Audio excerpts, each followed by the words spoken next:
Welcome, Star Wars Legion Outpost, and here we go at Legion Outpost today. We're going to be talking about building a good Rebel list. Now, since we've gone to 2.6, the Rebel lists have made a little bit of bounce back in the later competitive. Early competitive, they weren't competitive at all, but they've seemed to make a bounce back. People have found things that work, and I've been working on a couple, and this is a list that I worked on. This is not the one I brought to my competitive tournament, but it is, I think, an upgrade on it in a little bit after playing the list and stuff.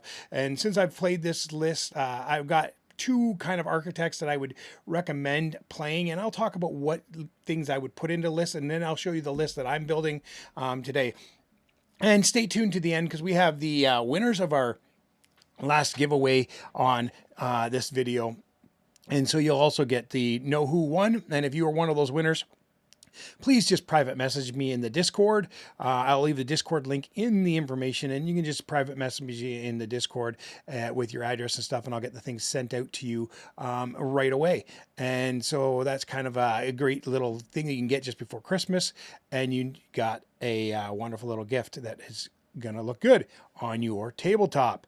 Now, here's the list we're going to be talking about is a Rebel building list. And now this I find is pretty competitive in most things. And I think even now with the nerf to, after all the point upgrades the other day, the nerf to the Galactic Republic, this might become even a little more competitive because you can still pump out the fairly similar units. I had to change a few things because it just wasn't practical to get everything out there with the little bit of a price jump that you got with Rebels with the scouting ability.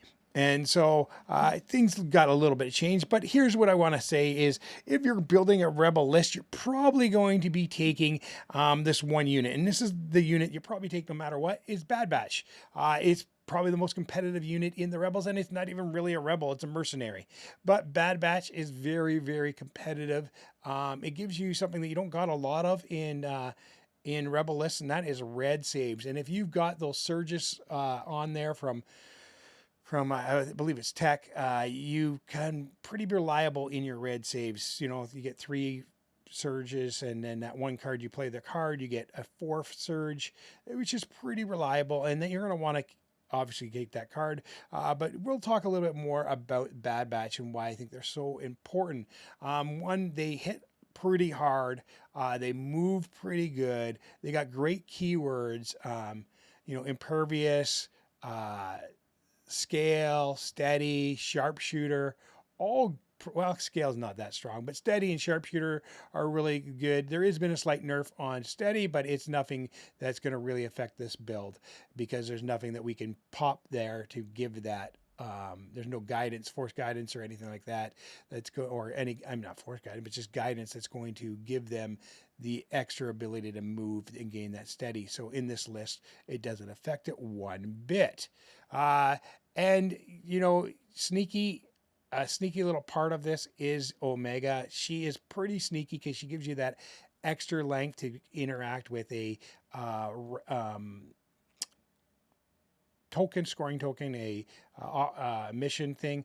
And so she's pretty good because of that. And so that extra half range ruler can make a big difference in this build because sometimes your opponent doesn't realize it and they're not worried about Bad Batch because they're too far to score, and then you got this little trick up your sleeve where you actually score.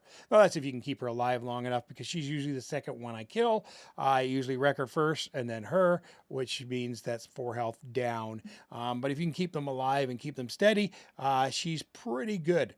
Now, the second thing I want to talk about is the kind of leaders that I would bring with this. And so these are leaders that I think about when I'm building my list, or key elements, because there's one that's not a leader there. When I'm building a list now, these are some of the cards that I like to think about. Now, not all of them are in this list, but I find that Leia works in almost any list. She's cheap and she gives you extra dodges, and with Exemplar, she's just kind of really good being able to share those dodges and aims and stuff. And she's a better shooter now. She doesn't have Pierce anymore, but an extra dice and extra range makes a difference. And so, you know, that's kind of a good thing. And then Wicket really complements her. Wicket complements her really well. Here's my one thing that I would like to say to AMG. If you could do anything, AMG, give a different build force org for Rebels, because Rebels really want to take more heroes. It would be great if I could have thrown in Han Solo in there too. Like, it'd be nice if you could have, say, for Rebels, and I know you've been talking about some of this, I've heard the rumors of this, but if you could say like the force org for Rebels might be 5 characters, 3 heroes, 2 operatives, or something like that, you know, that would be really cool. And I could see that with other factions too being a very helpful thing, to give it some more balance. And different force orgs would be cool to give us a way of building things differently. And so that would be my one thing, AMG, if you're ever watching my videos, I would love to see happen. And so Wicket is really good. The only thing is, when you take Wicket, you are losing out on good leaders like Han Solo. Han Solo is a great leader right now. I don't know if he'll probably get a little bit of a nerf in the upgrade when they do it, but he is. I love him. The Pierce 2 is the big thing, and if they take away Pierce 2 on Han, I probably won't play him anymore. He doesn't throw a lot of dice, but his dice are reliable, which is really nice in games when you're playing with Rebels. Now, here's the problem with Han. The minute he gets engaged, he's pretty much useless. So you want to keep him away from units that want to get engaged. I like him against vehicles, to be honest, is what I like him. And also arcs, if you can keep him at range 2 and have something blocking him to prevent engagement, he can be pretty good, because arcs can engage really quick when they're in range 2 now with charge. So that's one of the things I do like about Han. Sleeper Cell, they are a glass cannon. They hit really hard, and in the next round they're probably cut in half. And so they got to dodge even. They can, all the defensive tech you can give them. White saves just aren't very good, and that's the problem with Rebels. In the greater whole of things, is that they're white saves, and white saves really suck, and that's why it's good to have a unit like Bad Batch, as I said. And so the Bad Batch gives you something that you can throw out there that's a little more reliable. Now, one of the other things I've been doing a lot in my list is giving myself some strength and quick movement, and so we kind of, that's the other where Wicket comes in, because he has scouting party. He is really decent at getting us those extra movement quickly. And so it's kind of, well, I'll just show you the list. Let's talk about the list. Now, I looked at this, and things are out of alignment a little bit in the picture. I just realized as I'm putting it up, but that's okay. Here we go. We're going to go to our list. And there's the list. And so I made this on Tabletop Admiral. This is pretty much the only list maker I know of now. I really liked Tabletop HQ, but it is no longer. It's in defunct. And so Tabletop Admiral is the list builder of choice now. And so it's good. I've been getting used to it. It took me a little while. It's not quite as intuitive, but I really do like it now that I've gotten used to it. And so as you can see, it's messed up the lines though here a little bit with the upgrades, but that's okay. I'll just show you here how it goes and talk about it. So one of the things, I start with Princess Leia, and I put improvised orders on her and underworld connections. And so the underworld connections is so that I can give an order to Bad Batch if I want, but also so that I can have a little more, well, bigger thing is that I can give an order to Wicket. Because it's important for my first card that I play that Wicket can have an order. So Underworld Connections is key in this, and then Improvised Order just gives me an ability to, if I pull Bad Batch too early, because you don't have order control with Bad Batch, I can actually switch the order and hopefully get something I don't really care that gets out.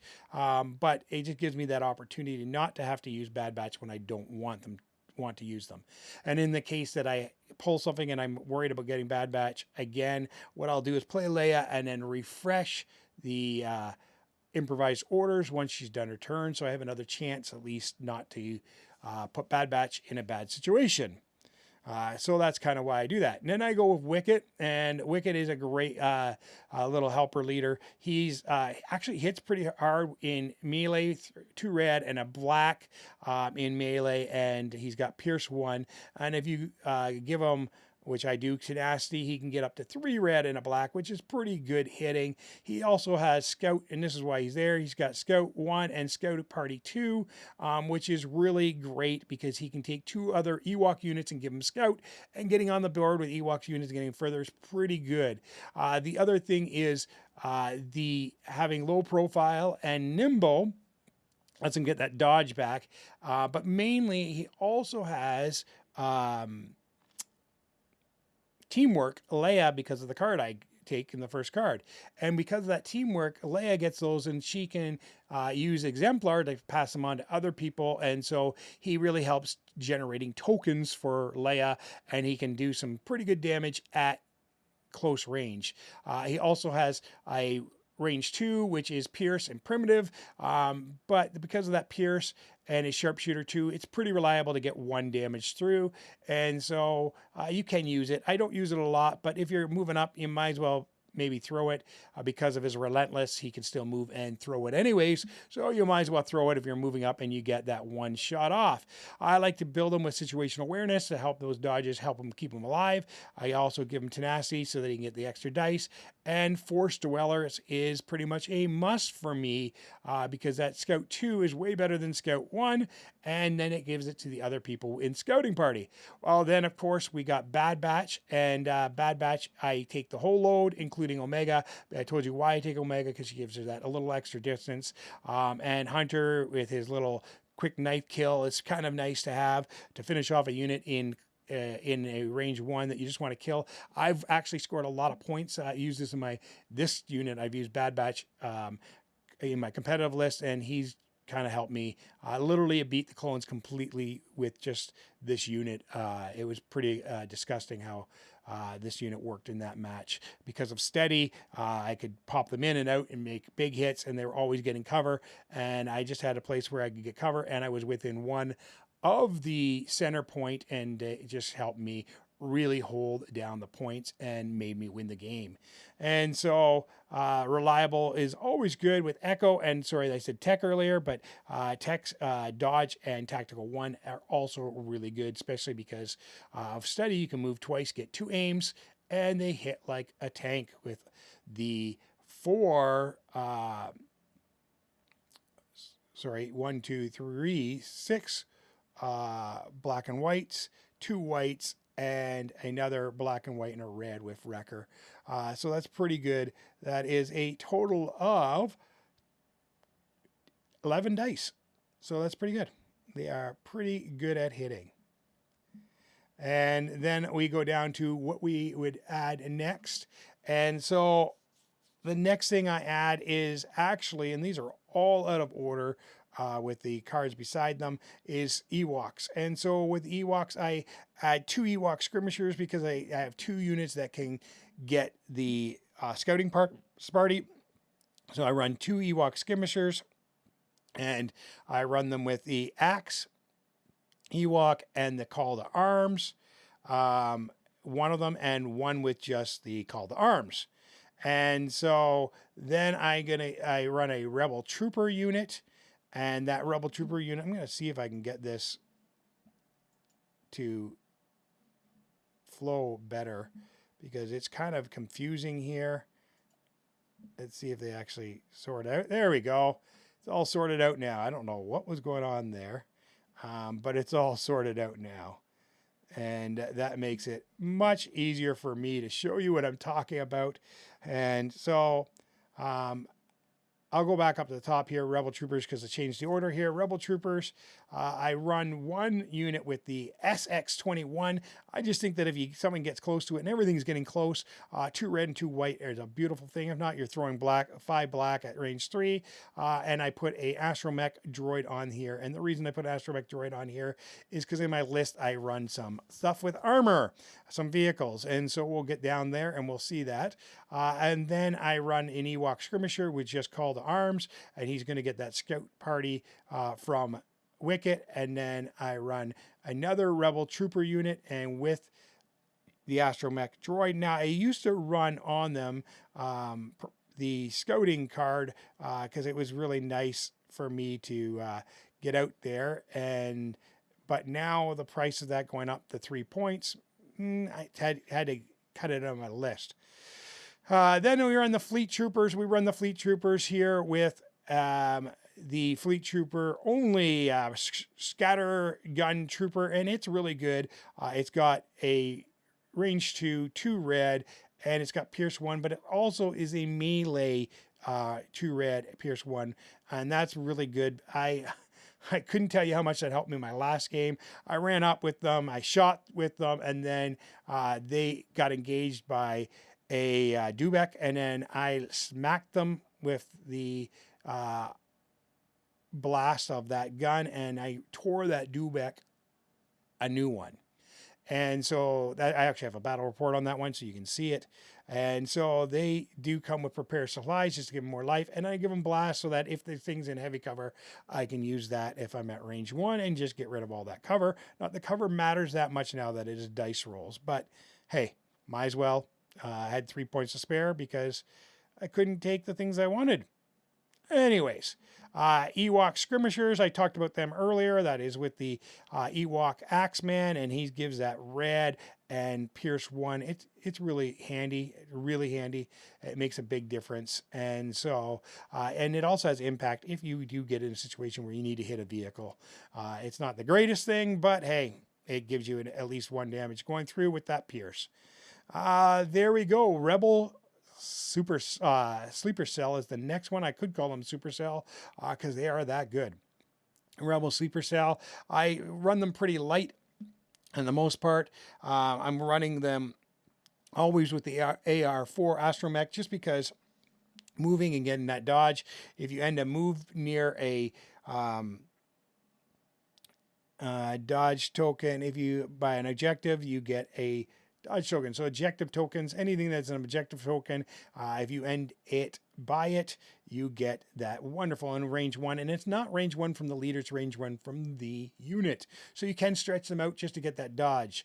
And so that is really good. And then I give them targeting scopes because when you want to hit with them the first time, you're going to be moving in, you're going to get your scout 2. That gives you because of tactical, it's going to give you an aim, and then you're going to move again, which gives you aim, and then you're going to shoot. So you're going to have 2 aims. You might as well have extra 2 dice with that. With Pierce Precise 1, you're going to be able to reroll 3 dice twice, which is kind of nice, and it gives you that one huge big hit that you're going to hopefully eliminate some units. In my last game, I eliminated a whole ARC Trooper unit that got a little too close, thinking that they were safe, and I wiped out that ARC Trooper unit. Rebel Supercell, then I run the other one with Situational Awareness. I would put Situational Awareness on both, but I was 1 point short, so I put Situational Awareness on 1, which gives them that dodge to be able to use against a crit, which is kind of nice every once in a while. This is also good if Leia is near and she can share a dodge with them and give them even more protection because they are glass cannons. And then I go with a very cheap Ewok Slingers. They are only 38 points with 6 models. They have Scout 1, and that gives them that wonderful, because of I use Force Dwellers, they give them that dodge at the beginning, which is really nice. They have Independent Surge, which helps for their defense. They're low profile. It also helps for the offense, but I usually use it defensively. They're low profile. They have Target 1 if you give them order. I do not give them orders very often, pretty much never. So they're always getting that independent, and they're unhindered. And so they get in place, they throw 6 black dice. You might get a hit, 2, 3. If you're lucky, you get 2 damage off them, and they're just there to be annoying. And they're great at caking points and holding them. Last game I had them on a point, and they just held the point for the game. And that was it. And they were down to 1 model at the end. But they survived because the 6 models is not easy to kill. Then I go with an AT-RT. I sometimes run this with flames, but that means I have to change some things out. This one is just with the laser cannon. This is just sitting back, taking pot shots every turn. And if something does get close enough to it, 3 red dice with the grappling claws are pretty good. So they have climbing vehicle, armor 2, which is basically your old cover. And if you have your repair droid near it, you can keep these things alive pretty good. Scout 1 lets it go on to the field the first turn. The range 4 lets it shoot the first turn. So you can get a red, 2 black, surging to crit, hit in on the first turn. Impact 3, if you've got a vehicle on the field, consistent impact is great if somebody's running a vehicle. Then finally, I go with the A5 speeder truck. And this is kind of my hold the objective thing, and it's pretty sturdy. It has armor 5, it has hover ground, reposition, transport, and weak point rear.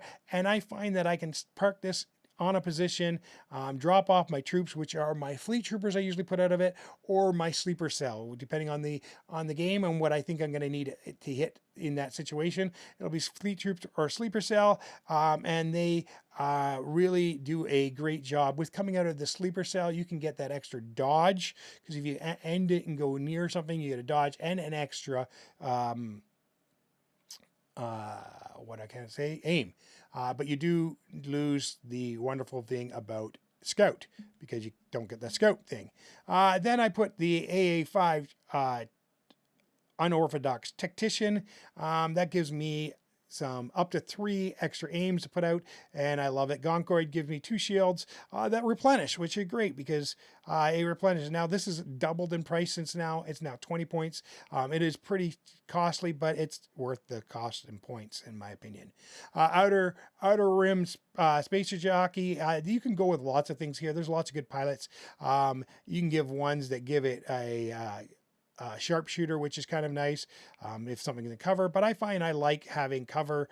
If they have sharpshooter, I lose the cover, but just making this a little more defensive, because it's basically there to hold the objective, and cover doesn't do a lot. But hey, last game it saved me 3 or 4 hits. So with the armor 5, it really makes a difference. And then the quad laser. This is a great gun. 6 black, impact 2, which is really good at hitting other vehicles. But the other thing is, black are very swingy, so sometimes you're not getting a lot out of this. But the one thing you can do is have Leia close enough, and you give her the aim, and then you can use the aim from Leia, allowing yourself to get the aim and giving you an opportunity to actually have an aim. And after you get it in place, you're not moving, you're just aiming and shooting anyways. So it's not a bad situation. And so down to the cards here. We're going to go quickly through the cards. This is a little bit longer than I originally wanted this video to be.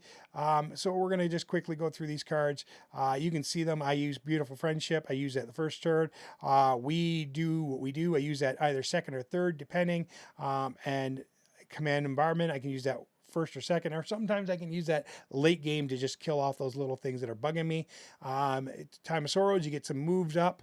Because I have the Underworld connections, I can give one of those orders to our beautiful Bad Batch, and they can get that move up. And Courageous Counterattack is a cheeky card that comes out every once in a while. And the Sabotage is totally going to Bad Batch. It's just to give Bad Batch an order. And so those are kind of the cards I use. I could use it on Sleeper Cell as well. Now, going into the different scenarios I play, shifting priorities is a pretty good one for Rebels. You can, with the extra activations, I have 13 activations. It gives you a little bit more. Recover the research, I love. I really do love the ones where you have to just contest for this list, because I got a lot of people. If you have to hold something, is also good. Securing, because the people, you can outnumber them and they can't secure them. And that's why I got Closed Pockets in there. And Closed Pockets, you do want to avoid if you're playing a Vader list or a Anakin list. They're just too powerful in those. You could maybe Dooku, want to avoid it, but you can pretty much give some pretty good hits and do a lot with them. I had a chance to kill Vader the other day with Wicket. I made a boneheaded mistake and didn't do it, but it's pretty safe going. I like sweep and clear. I like being able to take territories, killing. The one I find that's hard to get is getting kills in the friendly territory. Just kind of hard. Enemy territory can be hard, but it's not impossible. Surface scan and recon mission. I like these ones. You could substitute one of these for if you don't really want to see a lot of extra points coming on the board. You can substitute for the destroy the base one. But these are kind of the ones I like. And then my green cards aren't showing, which is kind of weird. And for my green cards, I usually take the top 3 in that situation. And let me just see if I can pull that up to see why my green cards are not showing. We don't want text thing. There we go down. And maybe I didn't pick my green cards, because that's what it's looking like to me.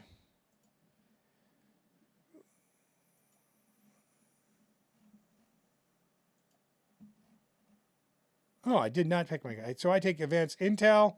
I take sometimes fortified positions. If I don't take fortified positions, I take ordnance and cutting deployment. But this time I take fortified positions because I do have a couple armory, and I don't want to hit my armor by mistake, because that would not be fun. Okay, so that's my list as it is. I find that this list works pretty good. I've played now 7 matches with this list, I think, and been pretty well in this way of playing. And so it is maybe not quite 7, maybe 4 or 5. I don't know. I played a lot of matches with this, or close proximity to this list. There has been slight differences. I had Han in it once, and so it's a little different. But this is the list, and this is just, I think, is a pretty good Rebel list. So we're going to go to our winners of our last draw, and here they are on the screen. We got David Chisels, 33, John Duvall, 760, and Anthony A. 0424. These are the winners of our latest draw. And if you want to just contact me in our Discord, that'd be great, in a private message Discord, and then you can get your address so I can send you the winnings. And so thank you guys for watching this, and if you can, like and subscribe, and join the Discord if you want, because it gives us a great opportunity to communicate more, show your paintings and different things that you've done, and we can just continue the conversation. Thank you guys, and see you next time. May the Force always be with you.